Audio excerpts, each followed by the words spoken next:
السلام علیکم ورحمۃ اللہ وبرکاتہ۔ ہمارے استاد محترم حضرت سید قاری میران اشرفی عرف بابا حضرت، جب ہم مدرسے میں پڑھتے تھے تو ہمارے استاد بورڈ پر کچھ الفاظ لکھ کر ہمیں سمجھانے کی کوشش کرتے تھے۔ اس وقت تو ہم چھوٹے تھے، ہماری سمجھ میں نہیں آتا تھا۔ ہاں، وہ جملے تو یاد ہو گئے تھے لیکن اس کی سمجھ نہیں آئی۔ بسا اوقات بعد میں آتے آتے جب ہم دنیا کے نظام کو دیکھتے ان باتوں کی سمجھ آ رہی ہے، تو جو جملے میرے دماغ میں اس الفاظ کے آئے ہیں میں آپ کے سامنے عرض کرنا چاہتا ہوں۔ تو ہمارے استاد محترم کہتے تھے، سمجھ کر سمجھ کو سمجھنا، سمجھ کر سمجھ کو سمجھنا ایک سمجھ ہے، سمجھ کر جو سمجھ کو نہ سمجھے وہ ناسمجھ ہے۔ تو میرے بھائیوں، یہ سمجھ کر سمجھ کو سمجھنا، یہ سمجھ یہ کہتی ہے کہ ہم دنیا میں آئے ہیں، لیکن آگے کی سمجھ یہ کہتی ہے کہ ہم دنیا میں آئے نہیں، ہم دنیا میں بھیجے گئے ہیں۔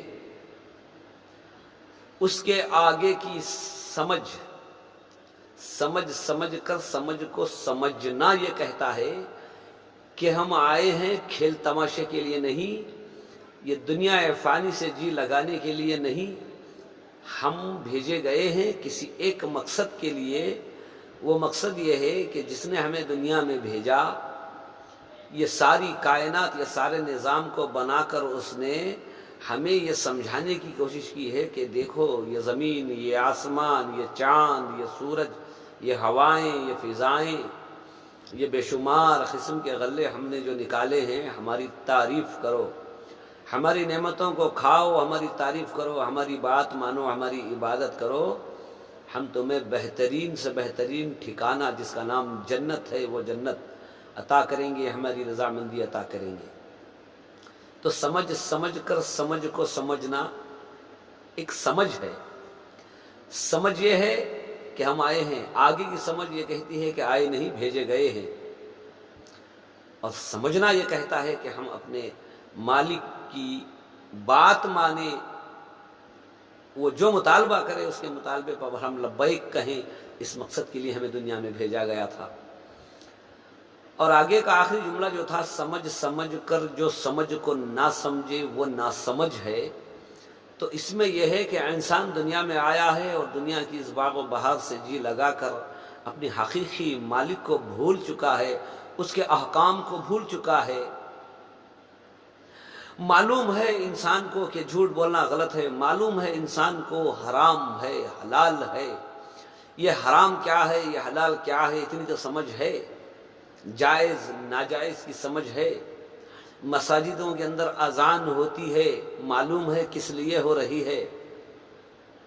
معلوم ہے اگر کسی کو مال دیا گیا ہے تو اللہ نے دیا ہے تاکہ وہ غریبوں کا حق ادا کرے۔ معلوم ہے سارے احکام ادا ہونے کے بعد آخری ایک مقام ہے جو حج ہے۔ بہت سارے لوگ مالدار ہونے کے باوجود بھی حج کی ادائیگی نہیں کرتے، بہت سارے لوگ معلوم ہے ان کو نماز فرض ہے، نماز کی ادائیگی نہیں کرتے۔ معلوم ہے ہمارے سامنے آنے والی جو منزل ہے وہ بڑی کٹھن ہے، موت کے بعد کا جو سفر ہے ہمارا بہت لمبا سفر ہے۔ معلوم ہے کہ ہماری آنکھوں کے سامنے کئی طاقتوں نے اللہ کی طاقت کے سامنے گھٹنے ٹیک دیے۔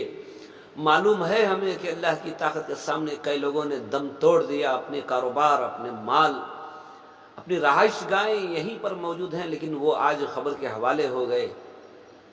سب کچھ معلوم ہونے کے بعد بھی ہم نامعلوم جیسی زندگی گزار رہے ہیں، ہوٹلوں میں کٹوں پر گھنٹے گزارنے کے لیے تیار ہیں، لیکن اللہ سبحانہ و تعالیٰ کے بلاوے پر ہم لبیک کہہ کے حاضر ہونے کے لیے تیار نہیں۔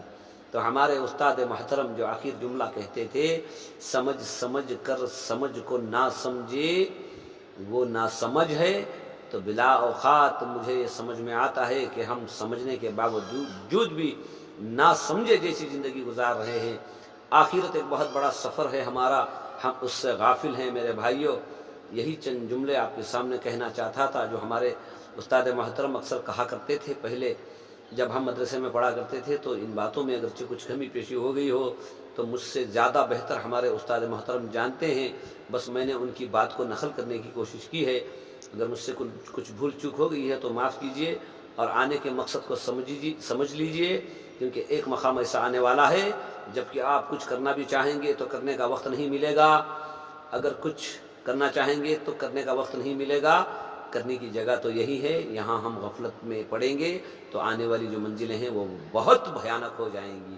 تو میرے بھائیو، اللہ سے دعا کرو اللہ تعالیٰ ہم تمام کو بھی سمجھ کے اس کے مطابق زندگی گزارنے کی توفیق عطا فرمائے۔ السلام علیکم ورحمۃ اللہ وبرکاتہ۔